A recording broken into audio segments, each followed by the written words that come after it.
Okay, so I am at Southside Barbell here in Virginia Beach. I've got my guy, Big Joey Zatmary, behind the camera, which we'll get some shots of him. Getting some speaking points on here as well. He's currently rehabbing a severe injury that he sustained recently in a strongman competition. So he's gonna be a little bit limited in today's leg workout, but I've gotta grow these quads, so I'm gonna get after it. So I'm kicking off the session with the most boring exercise in the entire rotation, calf raises. Now, I put the calves first for a couple reasons. Number one, I sustained a severe nerve injury in 2020 and I have very limited function in my right calf. It was an L5-S1 herniation, lost a lot of right limb function. I've regained strength above the knee, but the calf is basically kaput. So I try to get some nerve function, some nerve firing out of it, keep the tissue that is still active, strong as it can be. So I start with the calf raise.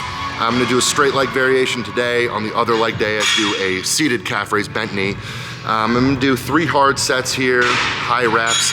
The other reason I like to do these first is it opens up the ankle dorsiflexion, which I've got a Smith narrow stance squat later. I wanna get deep knee flexion, so opening up the ankle mobility on the front end of the workout's a big help. And then finally, calves are boring as hell. If I save them to the end of the leg day when I'm gassed, I'm either not gonna do them or I'm gonna half-ass them. If I put them first thing in the workout, I'm gonna do them and I'm gonna whole-ass them. So let's get after some calves and then we'll get to a seated leg curl, 2 hard sets. We'll push those to failure. Then we'll get in the Smith machine, do some narrow stance squats.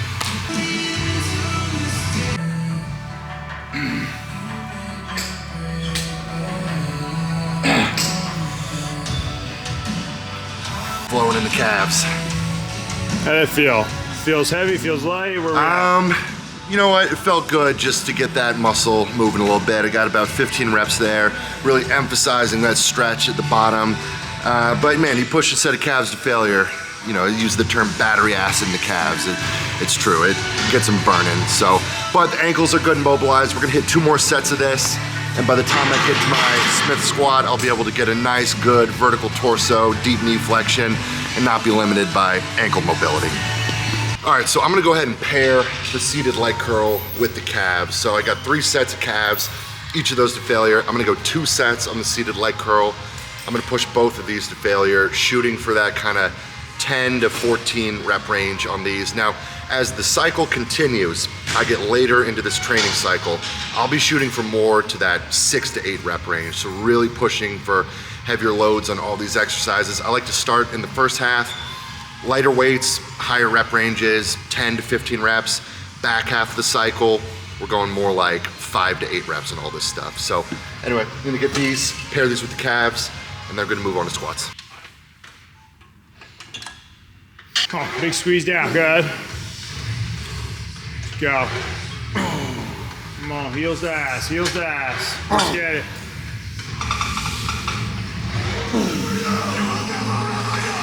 Come on. Good. Woo. Good job. These hamstrings are burning when you take those to failure. So 14 reps, failed on the 15th. I'm gonna keep the weight here, get 1 more set, got blood flow to the brain. So 1 more set here, 1 more set on the calf. Then we're gonna move on and blow out these quads in the Smith squat. I don't wanna hear any talk about, oh, it's the Smith machine, it's soft. I love barbell squats. I built my training career on barbell squats. This is a bodybuilding phase. I'm trying to grow my quads. If I were to do barbell back squats, it'd be adductors, glutes, erectors. I'm trying to isolate the quads, so just prefacing that before I get the haters in the comments. Yeah, come on. Nice.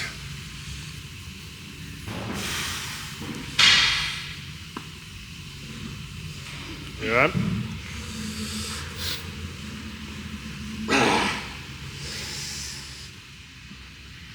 Come on. Come on. There we go. Come on. Come on. One more. One more. Huh? Brutal leg day. The calves. It's like it's humorous, but I know it's not funny. Is like when you're on a machine doing something like that. Like when you watch it, you're like, okay, but then going into your body and like feeling what that feels like is like, that sucks. Yeah, no, getting into the machine, like machines get this bad rap for like, oh, they're easier, they're softer, whatever. It's like, get your ass in the machine, load it heavy as hell, and take the sets to failure. Like get 8 rep max failure. Failure's failure. Like the feeling of failure is across the board just a very crabby feeling. So maybe it's just because you're just a monster and just massive in this hammer strength, super horizontal calf. Looks a little funny. Now, with that said, the calf portion of this workout, not the most brutal, not the most excruciating. We can do like a calf motivational video, or just calves for like an hour. I am not the correct poster boy for the calves motivational. It's even better. It's even better.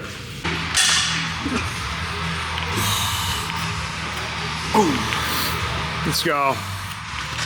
Come on. Come on. Hey, let's go. Drive those heels. Come on. Straight down, squeeze. Let's go. Come on. Come on. Push. Let's go. Let's go. Drive your airplanes. Come on. Push that shit, John. Let's go, baby. Let's go. Yes. Good. Come on. Let's go. Let's go.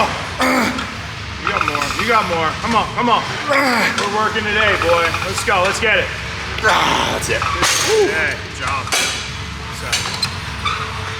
Oh, yeah. Okay, so I've got the big man, Joey Zatmary here, and by the time you're seeing this video, we will have either recently released or just about to be releasing a bunch of collaborative content that we're putting out talking nutrition. We filmed another full day of training, but Joey, in case people are finding this video for the first time in our little series, can you introduce yourself to the good people? Yeah, what's up, guys? I'm Coach Joe on the YouTube, social media, Zat Strength. Just a meathead. I love training, getting after it, and all things in the strength realm and performance, I would say. So I've just been fortunate to be able to hang out with John these last couple of days, film some awesome content with training nutrition here at Southside Barbell. I'm just recently recovering from pretty severe knee injury, so I tore my quad tendon and muscle completely off the bone, so I had surgery August 12th. So a long road ahead. Legs are honestly one of my favorite things to train. So if you go on my channel, you'll find a lot of leg training videos and just me being a masochist when it comes to leg days. So I'm getting some FOMO while big man's doing his work, and I'm over here doing some calf raises for the first time in a long time. But I'm just here to kind of give him some support, push him, be in this environment, get better together, and have some fun while we're here. All right, big man. Well, get after these calves. I know you'll be cramping on the ride home. I'm gonna load some more plates in that Smith machine. Let's go, you animal. Come on.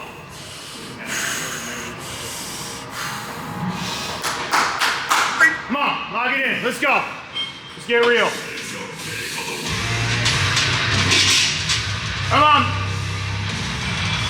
There we go. Come on. Ooh. Drive. That's it. That's it. Nice control. Come on, John. Gotta get it. Gotta get it. Come on, let's work. Let's work. Push. Push. Come on. That's it. That's it. Drive up. Come on. Own this shit. Let's go. That's it, baby. That's it. There we go. Good set. Good job. Good job. Okay, so got 10 reps there, which I'm pretty happy with. And I'm even more happy with the fact that I'm not laying on the floor gassed out of breath right now. Like, I invested a lot of time in this health phase that I hit leading into this gain phase where I really emphasize cardio, general fitness, work capacity, which I'm benefiting from now because in previous cycles, I would have hit that and then be toast. You know, I'd be gassed, recovering for 10 minutes. Whereas now, like, yeah, I'm a little huffing and puffing a little bit, but I'm fine to just stay on my feet, talk to the camera, and I'll be good to go hit another set here in a couple minutes. And I'll probably get more reps, be able to push harder and heavier on all these subsequent exercises because my fitness is at a higher level. So I think general fitness, cardio, work capacity, underrated for strength, for hypertrophy, because again, it allows you to execute your session at a higher level, more output, more force production from start to finish, as opposed to dominating the first exercise or two and then just fading at the end. What would be your cardio parameters like for outside of training that you've been implementing that maybe we could take some pointers from? Pretty just simple, bread and butter, 10,000 steps a day, which is a non-negotiable. And then on top of that, post-workout, doing 15 minutes of zone 2 cardio. So for me, that's been the bike. So 4 days a week, 15 minutes of zone 2 cardio in conjunction with, however many miles, 10,000 steps is of walking, which I usually get more like 12,000, and that's staying active on my feet throughout the day, keeping my diet really tight, locked in, hydration very high, and then in that health phase, I was also pushing short rest intervals between exercises, between sets, doing some high intensity interval work, prowler pushes, sandbag carry, farmer carry, every minute on the minute type stuff. And now I've kind of just dropped back to just steady state zone 2, keeping my step count high, and that's maintaining my fitness level where it needs to be for this. The pain's gonna be over. Just get through the next 60 seconds and dominate it. Whatever it takes, right? Let's go, come on. Shut your brain off and squat. Just work, that's it, just work. Right. Come on. Eat this shit up, let's go. Embrace it, let's get, come on. Nice. Come on. Let's go. Earn that rest. Come on. Nice. Yes. Let's go, John. Come on. Come on. You got it. Let's go. Go big. Get up. Nice. Great set. Woo. All right, matched it, 10 and 10. That's a good day, good win. Next week, try to hit 12. Then after that, bump the weight to 4 1/4. So, big win on that. We're gonna move on to the single leg press. Gonna hit 1 set, push it near failure, 1 set each leg. And then from there, we'll move on, get the booty girl special, hip thrust, which another one that haters on Instagram like to say, oh, that's for the bikini chicks. Well, turns out your glutes, your gluteus maximus, make up a large part of your lower body mass and contribute, so I'm told, relatively heavily to hip extension, to squat patterns, to deadlifts. So we will directly target the glutes in the best way possible, which is a hip thrust. So. Just my foot here.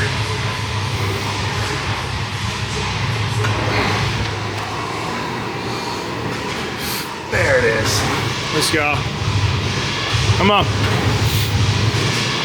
Freaking door kicker, baby. Let's get it. Come on. Nice. Good.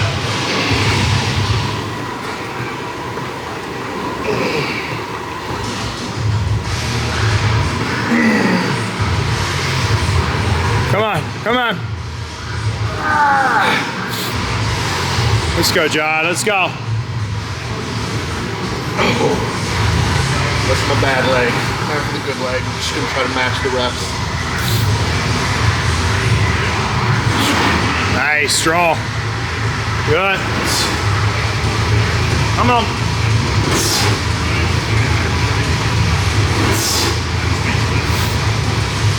Let's go. Let's grow. Let's grow. Let's grow.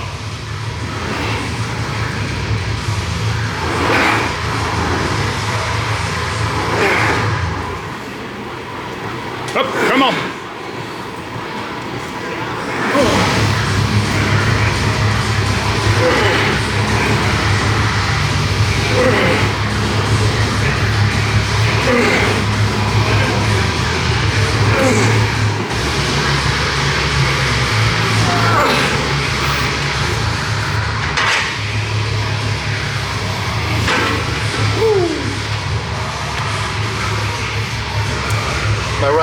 is still probably a 10% deficit compared to my left. So I always start with my right leg, my bad leg. I can always get more on my left, but I just try to match the reps so I don't further drive that imbalance. But right leg is what it is, but I try to always incorporate unilateral work so that right leg is getting an independent stimulus, and I can really just continue to focus on it, getting it firing without support from the other side. You just doing one set or two? That's it. Stick to the program, baby. So we are here on the hip thrust. This is a different machine model than I've ever used, so figuring it out a little bit awkward, but you know, again, people hate on the Smith, people are gonna hate on the hip thrust machine. Oh, that's for the booty girls, the bikini girls. Well, listen, the glutes they make up a very large portion of your lower body mass. They are a huge contributor to hip extension, to strength on any hinge, any squat pattern. So directly targeting the glutes using something like a hip thrust, it's the best way to hit that tissue without bringing in adductors, low back, quads, hamstrings, all that stuff. So got a little bit of a glute stimulus on the single leg press, got very little glute stimulus on the Smith squat because it's very quad biased. So we're gonna bring this into play now, a little bit pre-fatigue, which will allow me to, you know, get more of a challenge out of lighter weight, which really in order to push these hard, you gotta load them heavy, but now that I'm pretty tired, I'll be able to, you know, take this to failure within a target rep range. So gonna get 2 sets here, then we'll finish up with the old good girl, bad girl, another crowd favorite. So let's get the booty. All right, let's get it. Come on, let's wrap this up. Let's go. Come on. Let's go, finish strong. Finish strong, John. Nice.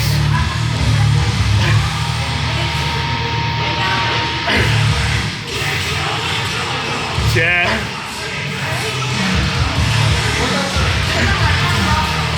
Come on.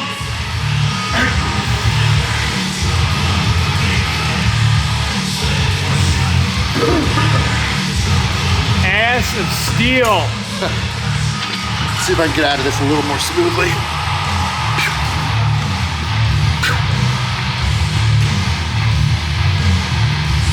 Okay, that's a wrap for the hip thrust. Gonna move on to the hip adduction, hip abduction, AKA the good girl, bad girl. Gonna get these hips cracked wide open, squeeze some watermelons, and So juicy. so juicy. Which, okay, but seriously, the hip adduction machine, the good girl, really underrated movement. Most people are not directly training their adductors, right? You know, people might do a Copenhagen plank, which is great, but it's only an isometric. And you know, you'll get adductor stimulus from squatting, things like that. But in terms of a direct, isolated, full range of motion, concentric, eccentric, adductor stimulus, can't really replicate the hip adduction machine. So you can hit one big old set to failure, and then flip her around and drive the knees out, bust it open wide, and here we are. and hit the outer glutes. You know, it's kind of a serious note though, like being an athlete, I think it was super underrated how much your body was moving in different directions under, you know, force of another player or whatever it is. But then you get into the lifting side of things and you start neglecting all those little muscles. Yep. So it's like, yeah, we're really good, you know, sagittal, up and down type stuff. But then in real life, right, say you go and slip outside or on ice, your body gets put into a weird position. It's that stuff that could be catastrophic because we haven't trained in so long. Yeah, so like having strength at end range for your adductor. I mean, think about how many opportunities there are to strain your groin, right? Where you get put out into you get forced into that end range of motion, but you've got no strength there. You've got no durability there, no ability to absorb or produce force there. Well, by training at end range, I jokingly said, you know, I'm gonna crack my hips wide open. I'm gonna try to open my hips as wide as possible, load the end range of motion of the adductor. With heavy weight, right? And train through that. And you start to develop that resilience at the end range in a lengthened tissue position. So I really like, for a durability and, functional mobility standpoint, loading end ranges of motion. So what do you do in terms of like education for yourself? Like continue that? Is it just like stuff you see or are you pretty like, obviously you have a very knowledgeable background, but do you give yourself time where you're like, I just want to learn? Dude, I'll tell you what, my freaking podcast, I've had people on every week. It's your force, I've had 65 peoples on. Strength coaches, nutritionists, lifters. All right, so just finished up on the hip thrust, got a set of 12 and a set of 10, so glutes are on fire. But we're gonna finish up here with the hip adduction, hip abduction, AKA the good girl, the bad girl. So another Instagram favorite for the bikini chicks, the booty influencers, but directly training your adductors is highly overlooked, highly underrated. Most people do not directly train adductors through a full range of motion, not directly anyway. Copenhagen planks, they're great, they're an isometric only. You get an adductor stimulus from all of your squat variations, but it's not direct adductors, your glutes, your quads, your erectors, all playing into it. This is really one of the only ways to truly load your adductors, isolate them through a full concentric, eccentric range of motion, load the hell out of end range. And Joe and I were just talking on his channel just about the durability benefits of loading end ranges of motion on muscle groups like your adductors. I mean, people constantly, they tweak their groin, they strain their groin, they slip, they get put into an awkward position where they land at end range with that adductor in a lengthened position, but they've got no strength behind it, no ability to absorb or produce force at that end range of motion. So loading up the adductors in a big stretch position, great way to not only develop the adductors from a hypertrophy standpoint, and they make up a huge component of your leg mass, but also just to add some durability and resilience to them. So gonna hit one hard set to failure, emphasizing the stretch, then we'll move on, hit the opposite pattern, the hip abduction, the bad girl machine, and after that, we'll get some carbs, hit the road.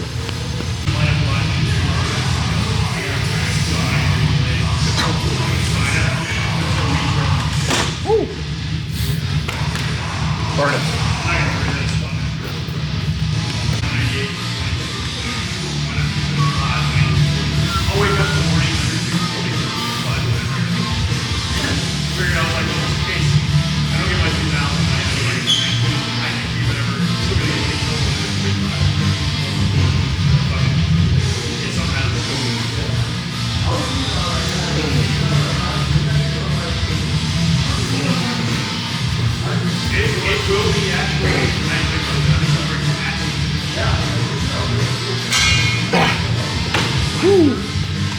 All right, and that's a wrap.